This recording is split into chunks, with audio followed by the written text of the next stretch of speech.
The woman on the phone had already tried everything the internet told her to try.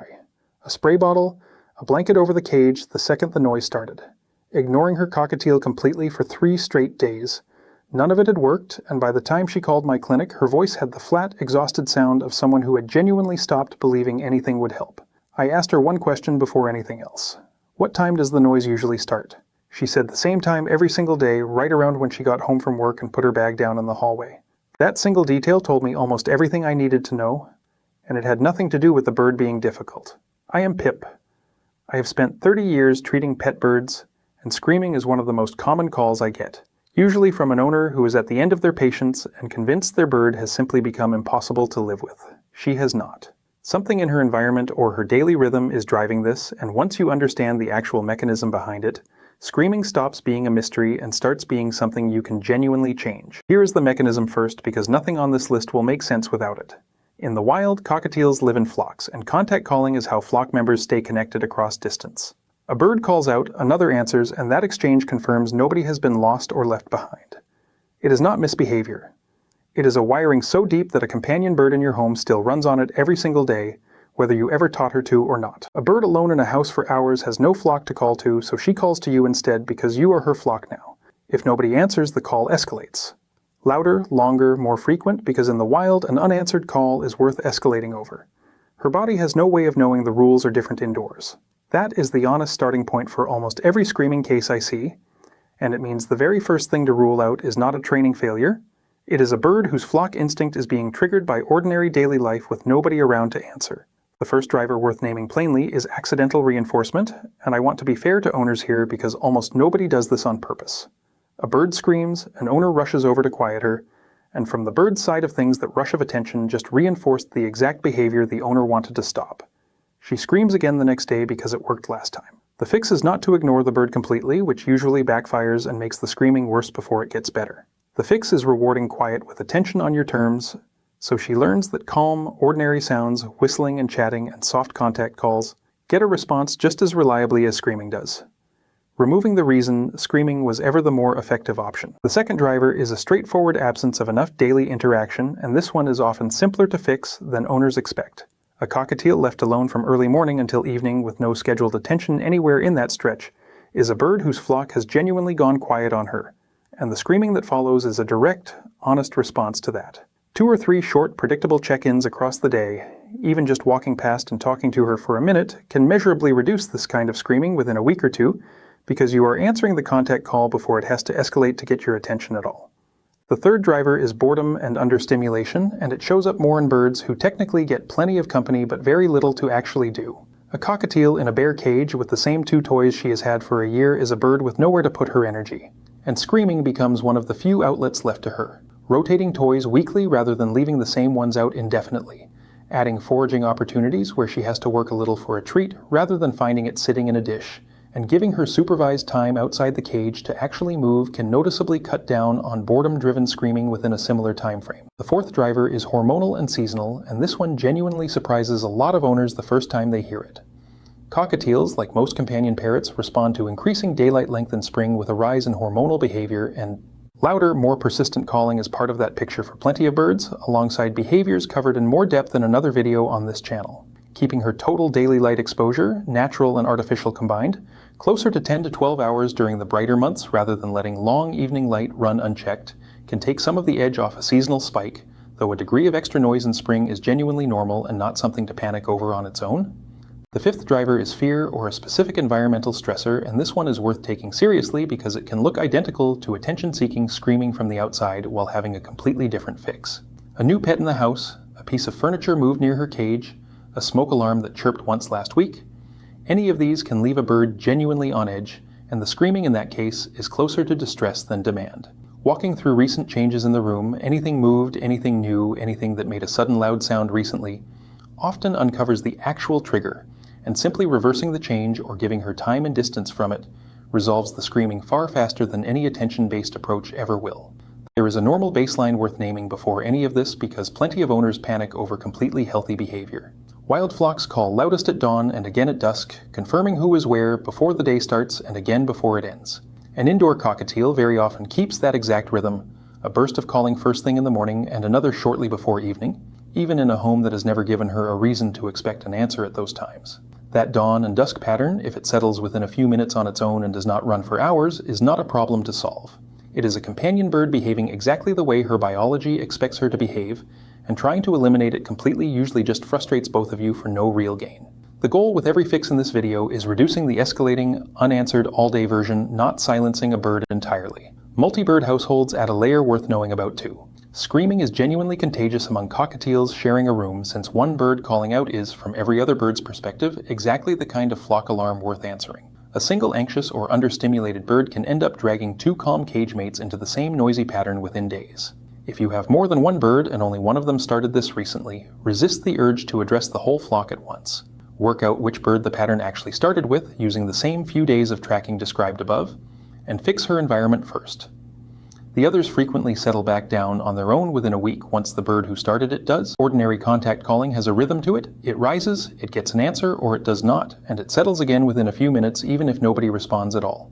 That rhythm is normal, and it is not something you need to eliminate entirely, only manage. A pattern that never settles, that keeps escalating hour after hour regardless of what you try, or that appears suddenly alongside a change in her eating, her droppings, or her general energy, is a different picture entirely, and that combination is worth a same-day conversation with an avian vet rather than another week of environmental troubleshooting. I want to be specific about what that combination looks like because vague advice to watch for something is not actually useful. Screaming paired with fluffed feathers held that way for long stretches, screaming paired with a bird sitting low and quiet between episodes rather than active and engaged, or screaming that starts abruptly with no environmental change you can identify, all of those together are the signal worth acting on, not screaming alone. Let me walk through how I would actually approach this if it were happening in my own house tonight. First, I would track it for 3 or 4 days before changing anything, writing down the time it starts, how long it lasts, and what was happening in the 10 minutes before it began. That single piece of information usually points straight at one of the 5 drivers above. If the pattern points at attention or an empty stretch of the day, I would build in short, predictable check-ins rather than trying to eliminate the behavior directly, because a bird whose calls are being answered on a schedule has far less reason to escalate in the first place. If the pattern points at boredom, I would rotate toys and add one simple foraging task before adding anything else, since this is often the fastest and cheapest change to test and the results usually show within a week. If the pattern points at hormones, I would check her total daylight exposure honestly, including whatever light spills in from outside in the evening, and adjust her cover schedule accordingly rather than assuming nothing can be done until the season passes on its own. If the pattern points at fear, I would walk the room slowly and specifically look for what changed recently, because that answer is often sitting in plain sight once you actually go looking for it instead of assuming the cause is a mystery. One more thing worth saying plainly, because pet shops almost never say it at the point of sale: a cockatiel is not a quiet bird by nature, and normal contact calling at dawn and dusk carries further through a thin apartment wall than most new owners expect before they bring one home. That is not a defect in the bird. It is simply what the species is, and knowing it in advance changes how an owner reads the noise later. I've had more than one client call me convinced their bird had suddenly become a problem, when the honest answer was that nobody had told them what normal cockatiel volume actually sounded like before they bought her. Knowing the baseline in advance and mentioning it to a landlord or a neighbor before it ever becomes a complaint saves a surprising amount of stress on both sides months down the line. A word on cost, because most of what actually works here costs very little. A rotation of 2 or 3 inexpensive foraging toys runs somewhere around $10 to $20 total and can be reused indefinitely. A breathable cage cover for managing evening light is a similar cost. The real expense in most screaming cases is not money at all. It is the weeks an owner spends assuming nothing can be done, when a genuine fix was often available from week 1. I also want to be honest about what will not work, because I hear about a lot of failed approaches in my clinic. Yelling back at a screaming bird almost always makes things worse, since to her it reads as you joining in and answering the call, which is exactly the reinforcement you were trying to avoid. Covering the cage the instant screaming starts, used as a punishment rather than a genuine bedtime routine, tends to build frustration rather than resolve it, and a bird handled that way often escalates the following day rather than settling down. Consistency matters more than intensity with every one of these fixes.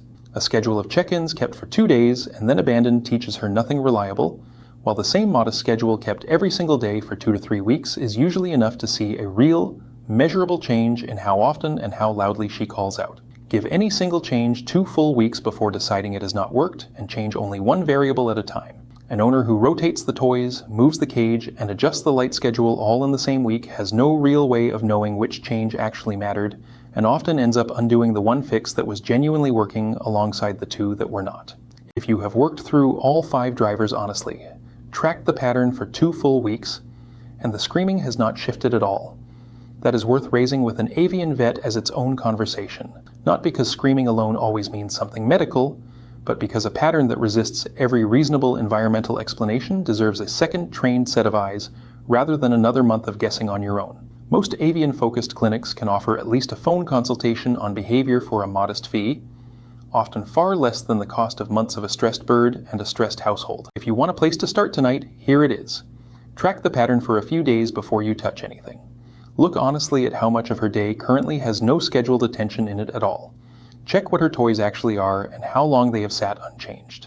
And walk the room for anything that moved or made a loud sound in the last week or two, because that answer is more often sitting in plain view than owners expect.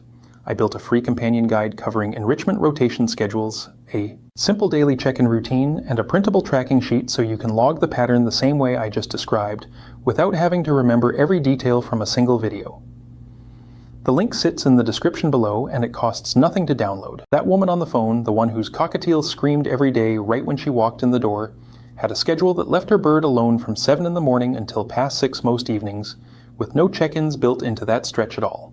We built 3 short visits into her day, nothing elaborate, just walking past and talking to her bird for a minute at a time.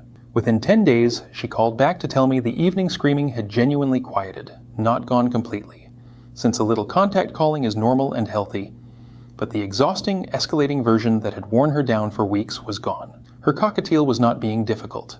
She was calling out to a flock that had simply stopped answering, and once somebody started answering again, she had far less reason to shout about it. If your bird is screaming right now, start with the pattern before you start with a fix. The answer is usually closer than it feels, and most of the time it costs nothing but a little consistency to find it. I still think about that call sometimes, mostly because nothing about the fix was clever or expensive. It was 3 minutes of attention offered on a schedule instead of in response to a scream. A bird who has spent weeks calling into an empty house does not need punishment or a spray bottle. She needs someone to answer, and once somebody finally does, most of the shouting simply has no reason left to happen. Give her that answer tonight and give it to her again tomorrow, at roughly the same time before she ever has to ask twice.